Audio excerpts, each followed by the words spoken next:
The Martin Lindstrom Video Report. New and innovative ways of building brands.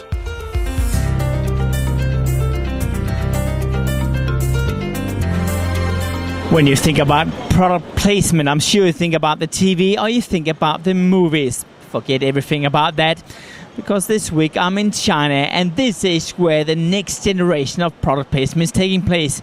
Yes, it's not taking place on TV, it takes place on the internet.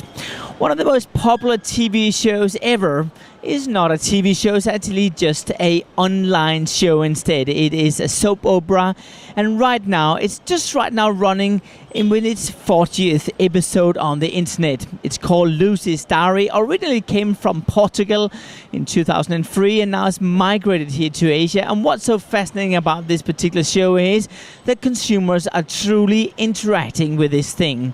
What actually means is that consumers here in China are directing what Lucy is doing on the show every day.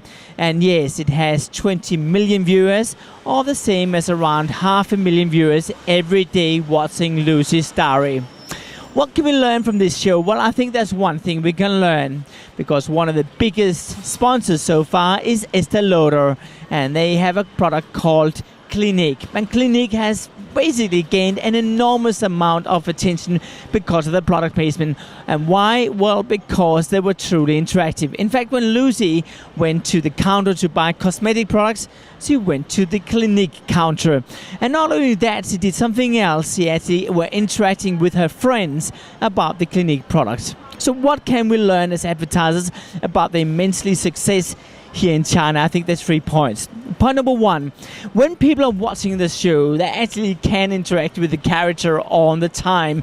And that means that, for example, are voting, would you like Lucy to go down to the Clinique cosmetic counter, or would you like her to go to a fashion design show?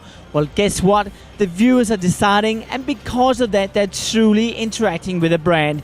And that's one of the reasons why Estée Lauder and Clinique is gaining so much from this particular product placement. Now that leads me to point number 2. What's interesting about this show is that actually it is the next generation of product placement where the products are really in the center and the show is written around the products. That means they start with each of the different brands and then they say, how can we write a great story around that rather than just placing a product into the particular show?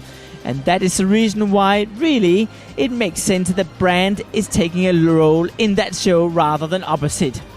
Now, point number 3 is interesting too, because this is not just a one-off shot. So far, they've had 40 episodes and probably will continue for a long time. It is an interesting story because it basically means that in the future, if you really want to build a brand, it has to be a TV series or an online series where you start to gain a relationship with the consumer and you start to gain a relationship with the brand. And that's exactly the reason why Clinique has seen such an amazing success with the brand here in Asia.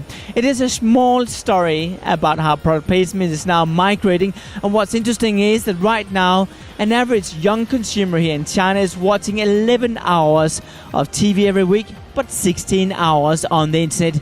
And this is just the beginning. In fact, most experts here in China are saying that 5 years from now you won't see any banner ads, and probably most of the product placement will not take place on TV. It will all take place on the internet, and most of it will be truly interactive. I'll jump on another plane as usual, but see you next week where I'm going to explore new and innovative ways of building brands. The Martin Lindstrom Video Report. New and innovative ways of building brands.